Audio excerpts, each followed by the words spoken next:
4장 15절부터 24절 말씀을 가지고 제4장 신론에 대해서 말씀을 공부하도록 그렇게 하겠습니다. 먼저 지금까지는 성경에 대해서 특별 계시 성경이 왜 필요하게 됐으며 왜 성경이 기록되게 되었는지에 대해서 성경에 대해서 말씀을 몇 시간에 걸쳐서 이렇게 드렸습니다. 이제 본 시간은 지금부터는 그 신론의 관계에 대해서 하나님에 대한 부분입니다. 하나님에 대한 학문 이렇게 부문 되겠죠.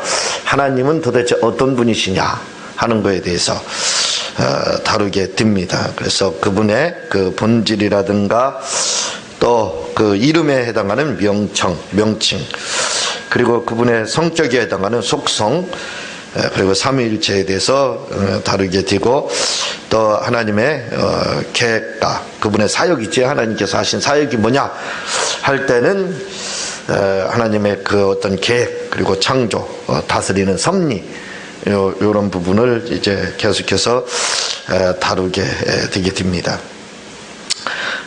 하나님의 그 본질은 이제 그 하나님의 본질에 이렇게 해당하게 되는데, 본질이라 이렇게 하면은 말씀을 드렸듯이 그 하나님의 어떤 그 성질이나 그런 모습, 그걸 이야기를 합니다. 그러니까 다시 말하면 본래부터 가지고 있는 성질이나 어떤 모습, 그걸 이제 본질이다, 이렇게 국어 사전적으로는 그렇게 이야기를 합니다. 그러므로 이 말을 쉽게 말씀을 드리면, 하나님의 본질이라는 것은 하나님은 어떤 분이시냐 그 말입니다. 하나님은 어떤 분이시냐, 하나님에 대해서 좀 우리가 알아야 되지 않느냐, 그겁니다. 그래서 하나님은 어떤 분이시냐 하는 걸 이제 묻는 학문이 바로 신론이다, 이렇게 보면 될 겁니다. 하나님에 대한 공부다. 우리가 하나님에 대해서 많은 말씀들을 이렇게 하고 있지만 이제 신학적인 정의가 내려져 있습니다. 그 부분에 대해서 살펴보도록 그렇게 하겠습니다. 이 하나님에 관한 지식을 아는 데는 요 하나님에 관한 지식을 알기 위해서는 이것을 네 가지 방법으로, 물론 더 많이 나누게 되면 더 많은 방법으로 나눌 수가 있겠지만, 보통 요 네 가지 방법으로 우리가 하나님에 대한 것이라든가 또 다른 모든 것들을 생각을 하게 됩니다.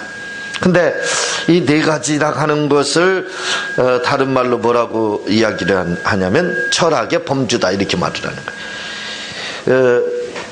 범주 카테고리죠. 범주, 그 안에 있는 거, 그걸 이야기를 하는데, 우리가 하나님에 대한 공부를 하게 될 때 어떤 방법으로 하나님에 대해서 우리가 접근할 수 있느냐 할 때는 철학의 네 가지 방법을 통해서 우리가 접근을 하게 된다, 이거죠. 이건 여러분들이 나는 철학에 대해서 알지 못하기 때문에 이런 접근 방법으로 하지 않겠습니다, 이야기할 수 있을 거예요. 그렇게 말할 수도 있을 겁니다. 그러나 그렇게 말하는 그 자체도 그 네 가지 범주 안에서 이야기를 하고 있는 겁니다. 사실은 그걸 몰라서 그런 거지, 그 안에서 우리가 사고를 하고 생각을 하고 또 생각을 해본다, 이거죠. 그러니까 이런 것을 알게 되면은 이익을 하다, 이거죠. 그게 뭐냐면 존재론입니다. 존재론을 존재론을 붙이게 되면, 이 존재하면은 실존을 말을 하는 거예요. 실존은 현재 존재하는 것을 말을 하고, 존재론, 이렇게 논자가 붙게 되면 신과 관련된 겁니다. 신과 관련된 거. 그러니까 존재론을 묻는다 하는 것은 결국은 무엇을 묻느냐면 신 존재에 대해서, 그거에 대해서 묻고 있는 것이 바로 이 존재론이다, 이렇게 부문드는 것인데, 이 존재론이라는 것이 뭐냐면 존재의 근원이 무엇이냐를 묻는 학문으로서 이를 다른 말로 형이상학이라고도 하고, 이 존재의 근원을 물질로 보느냐 정신으로 보느냐에 따라서 유물론과 관념론으로 보고, 또 정신과 물질로 동시에 보면 이원론이 되고, 하나로 보면 이론론이 되고, 신이 있느냐 없느냐 볼 때는 유신론과 무신론으로 이렇게 나눠진다, 이렇게 하고 있습니다.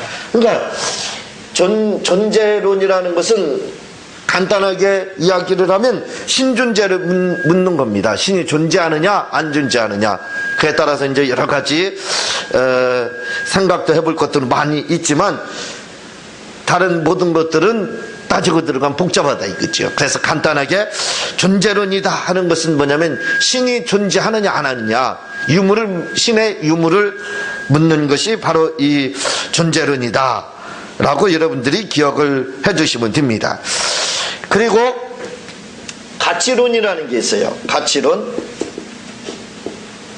이 가치론이라는 것이 있는데, 이 가치론이라는 것은 어디에 가치를 두고 있느냐, 살면서.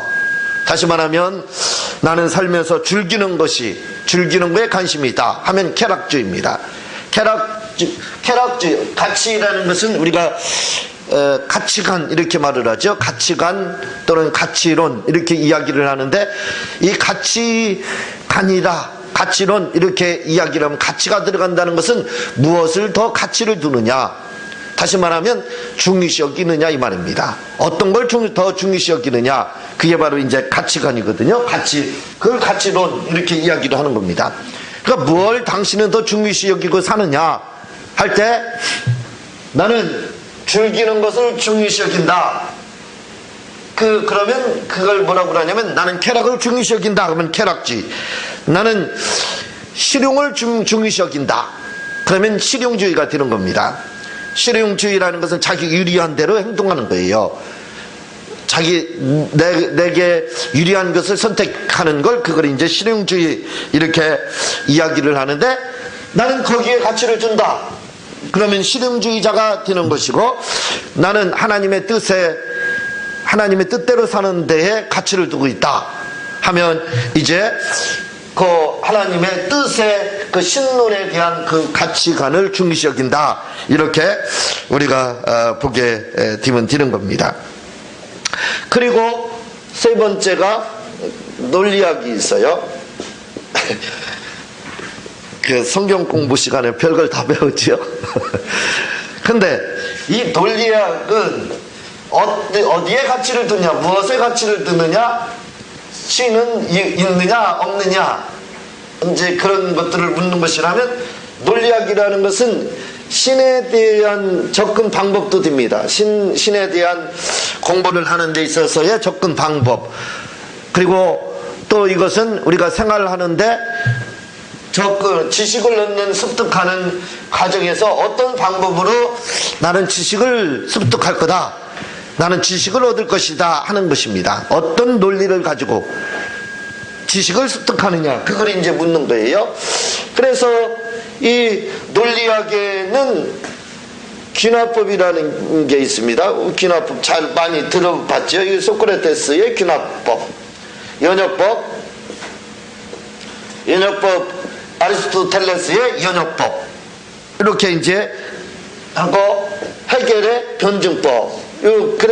그래서 논리학에는 세 가지가 있습니다. 귀납법과 연역법과 변증법이 있다 이거죠. 귀납법이라는 것은 결론부터 내리고 증명을 하는 거고, 요 연역법은 두 가지 비슷한 문단을 하나로 결론을 내려주는 겁니다.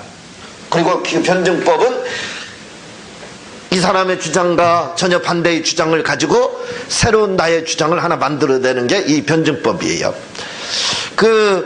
제가 책을 기록할 때 때로는 귀납법적으로 책을 썼습니다. 그리고 연역법적으로 쓴 거 있고, 조금 그 책을 쓰면서 사람들에게 좀 도전을 줄 필요가 있다 하고 내용이 깊기 때문에 좀 그 도전을 받을 수 있다 할 때는 변증법적으로 다가갔어요. 그래서 이 사람 하나의 충돌과 이 사람과 이 사람의 충돌에서 나는 이렇게 생각한다 하고 쏙 빠져나오는 그런 방법을 택했습니다.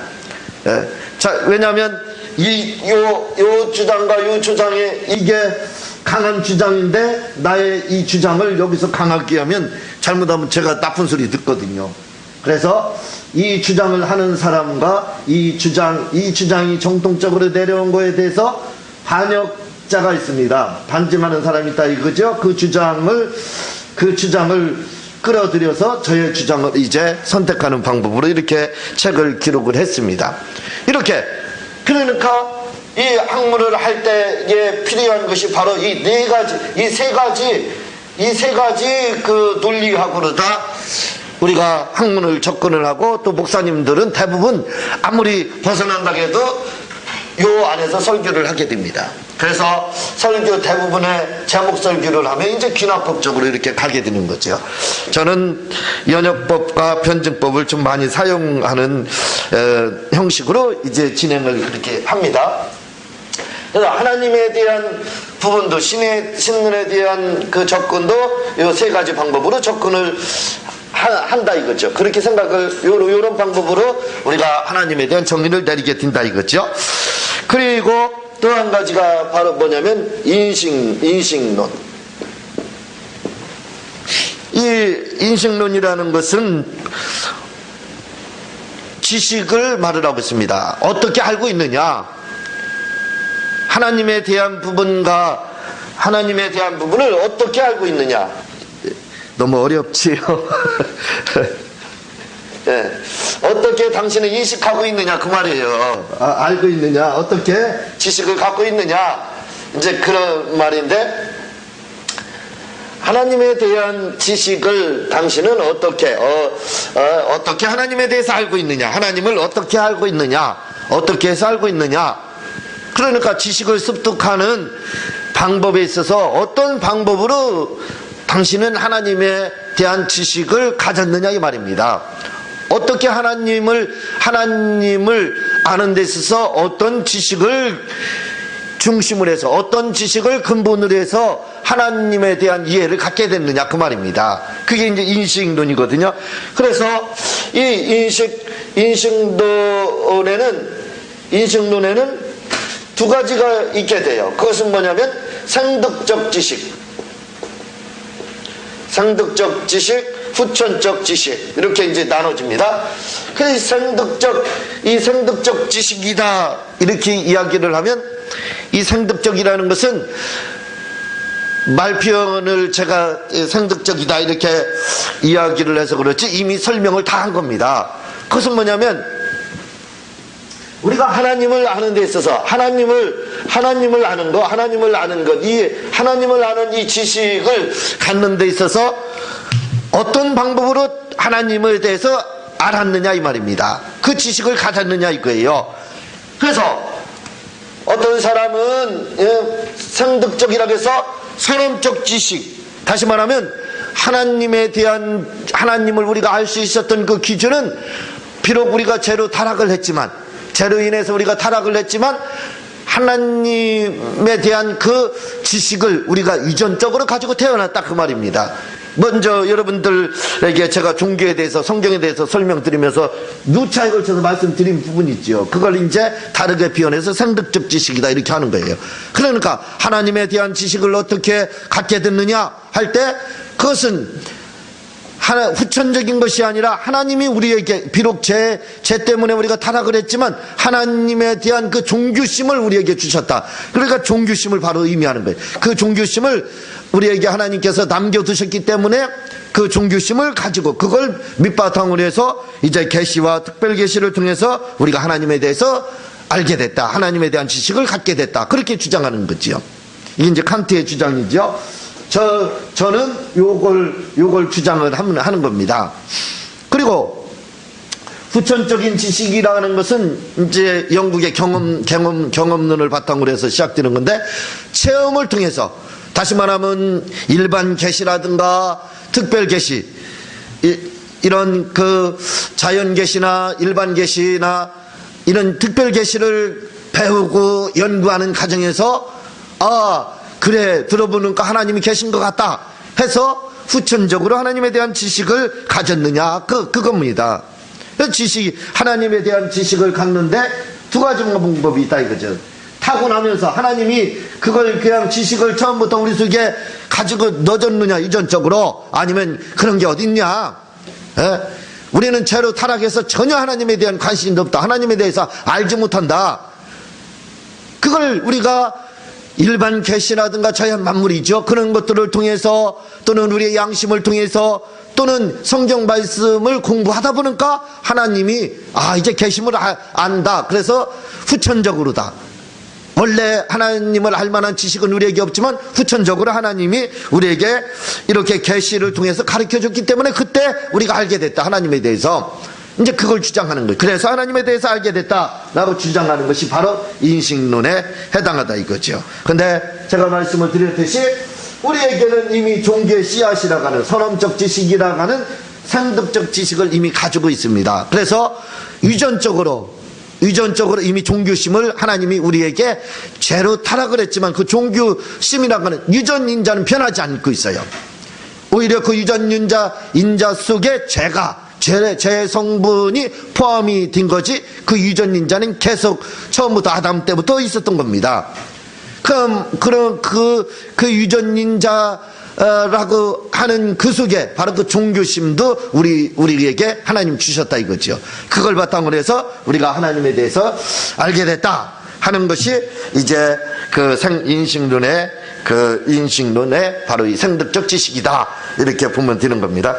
처음이라 좀 어렵죠. 가면서부터는 좀 더 쉬워져요. 이 서론 부분이라 좀 어려워서 도대체 무슨 말을 하는 건지 하는 생각도 들어가겠죠.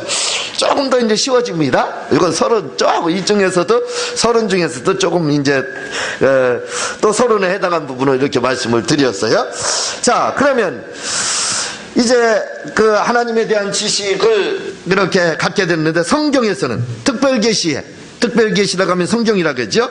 성경에서는 하나님을 뭐라고 말씀하고 있느냐, 하나님은 어떤 분이라고 이야기를 하느냐.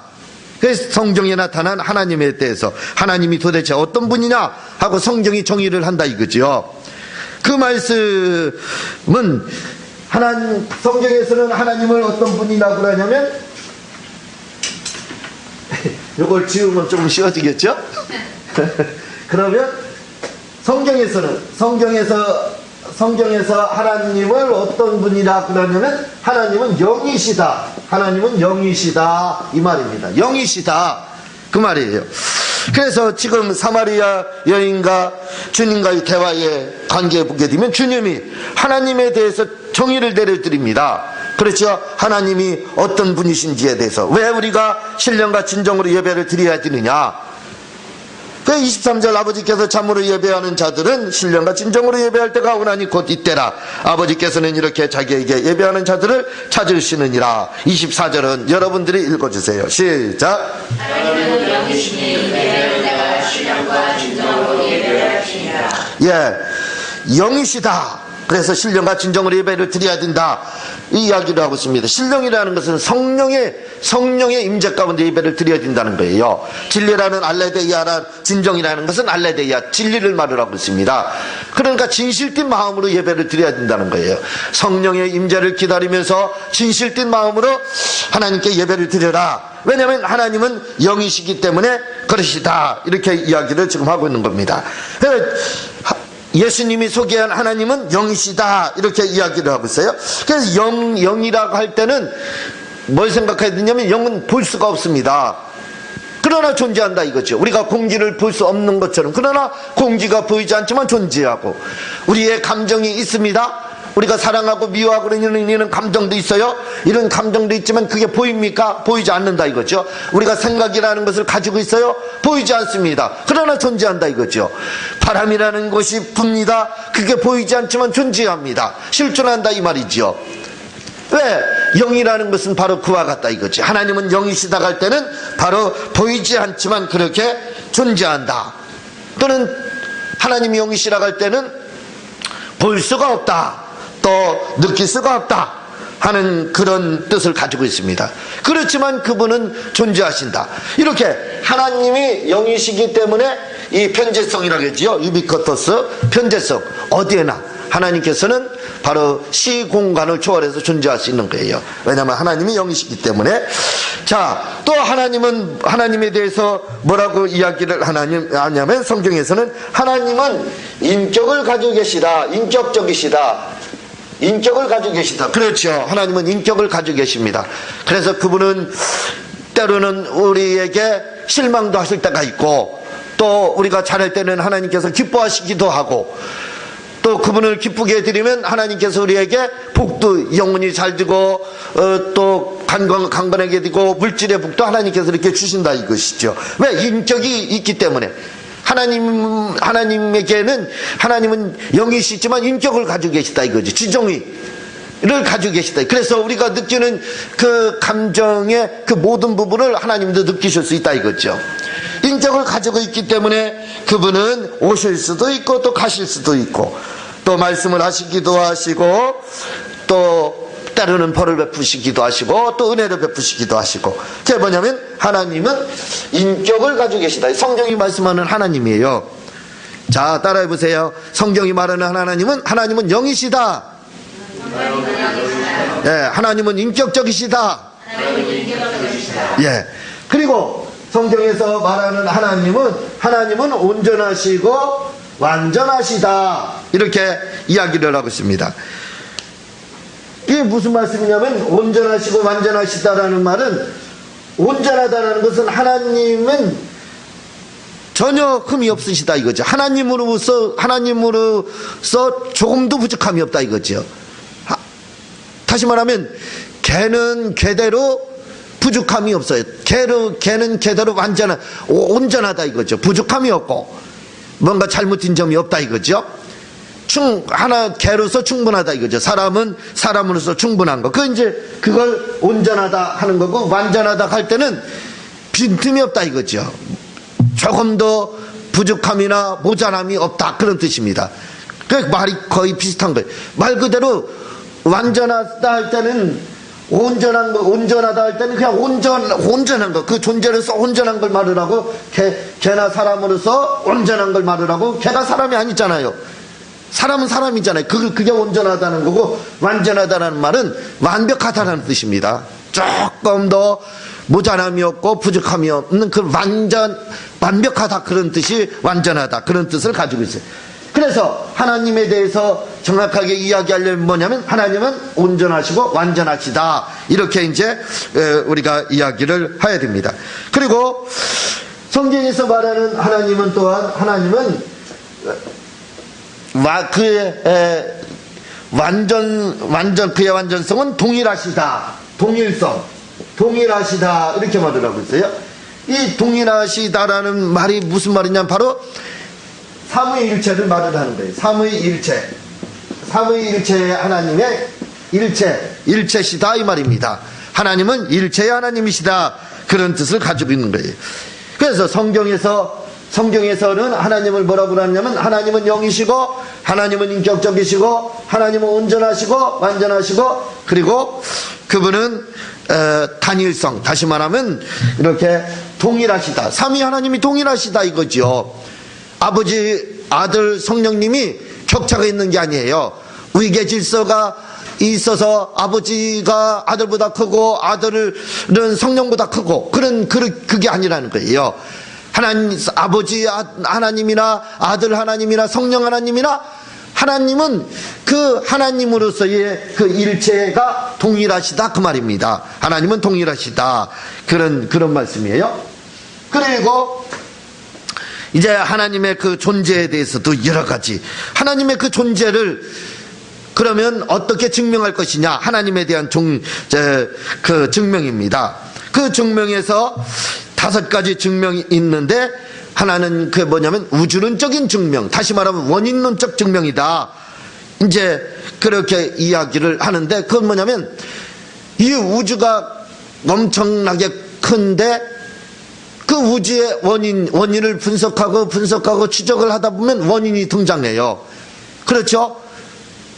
그 지나는 자들은 뭐 아메바로부터 해서 고동, 초동, 뭐 고동 동물 해가지고 결국 이 사람이 태어나게 되고 사람이 나타나게 돼서 진화론을 주장한다 이거죠. 우주도 그런 식으로 됐다 그겁니다. 다 양보하자 이거죠. 100배로 양보를 하자면 그러면 이 조그마한 아메바나 이 박테리아는 어디서 왔느냐 그 말입니다. 그 원인은 어디에 있느냐? 결국은 창조를 인정할 수밖에 없어요. 아무리 진화론 자체를 인정하지는 못하지 우리가요.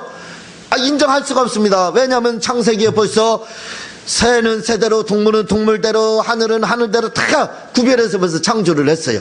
사람과 동물과 창조 시기가 오전 오후로 다 다릅니다.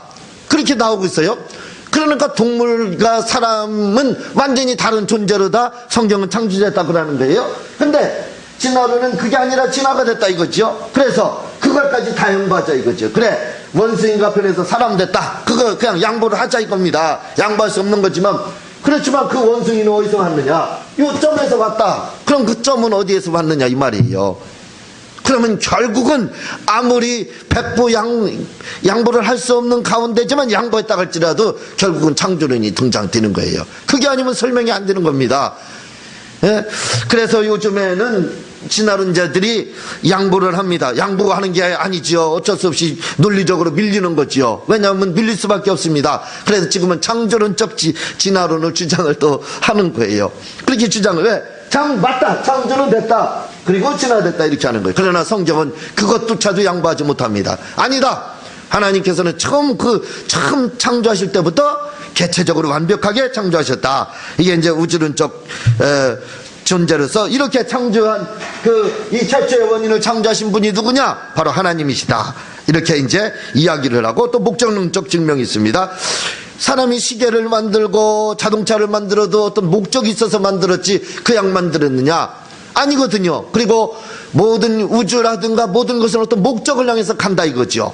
그렇죠? 목적이 있다 이겁니다.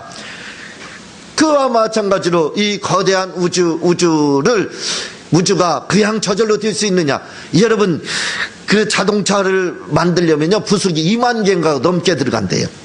근데 우연하게 이루어졌다고 하는 것은요 2만 개를 공중을 한번 던졌다 놨더니 자동차가 딱 조립됐다 그 말입니다. 그게 가능합니까? 불가능하다는 거예요. 그렇지 않다는 거지요.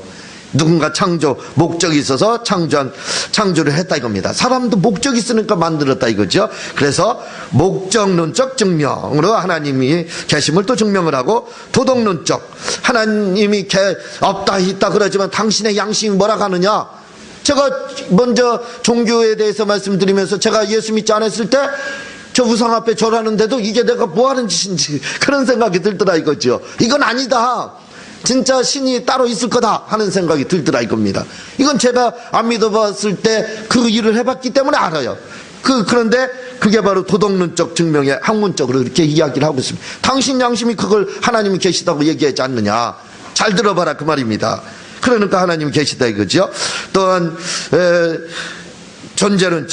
존재로서 하나님은 완전하신 분이시다. 그러나 완전 불완전한 사람, 모든 게 불완전하지만 불완전하다는 건 완전한 게 있다. 그 완전하신 분이 누구냐? 하나님이시다 해서 또 그렇게 증명을 해가는 과정이 있습니다. 그런데 다른 무엇보다도 확실하게 하나님이 계심에 대해서 증명하는 것이 뭐냐면 바로 성경이 증명한다 이거죠. 성경이 하나님의 계심에 대해서 창세기로부터 계시록까지 끊임없이 나오고 있죠. 그러니까 복잡하게 우주론적으로 또는 목적론적으로 도덕론적으로 양심론적으로 그렇게 하나님의 계심을 증명하려면 힘들어요. 그렇게 증명해도 증명이 다 되게 돼 있습니다. 어떻게 해서든지 하나님의 계심은 증명이 돼요. 일반 계시를 통해서도 또 자연 계시를 통해서 얼마든지 증명이 돼요. 지금 이게 목적론적 우주론적 이런 것들이 일반 계시와 자연 계시론적으로 증명하는 겁니다. 그러나 그렇게 뭘 복잡하게 접근을 하느냐 이거예요. 간단하게 접근하자 이거죠. 그건 뭐냐면 특별 계시론적으로 다 믿으면 된다 이거죠. 그게 바로 성경이다 이거죠. 성경이 말하는 거 그냥 믿으면 된다 이거죠. 어렵게 그렇게 할 필요 있느냐? 물론 학문을 위해서는 어렵게 좀 할 필요는 있습니다. 그러나 그것은 하나님이 계심을 확신한 다음에 필요한 거지, 하나님을 찾아가는 과정에서는 별로 필요할 필요가 없어요. 시간 낭비입니다. 알고 난 다음에 이제 연구를 해서 필요할 뿐이죠. 그래서 하나님에 대한 여러 가지 증명들이 있는데 가장 확신한 증명은 바로 성경이 그것을 증명을 하고 있습니다. 좀 어렵고 힘든 부분이 있었지만 이건 신론의 전체적인 서론에 해당하기 때문에 언제나 서론은 좀 어렵잖아요. 재미도 없고요.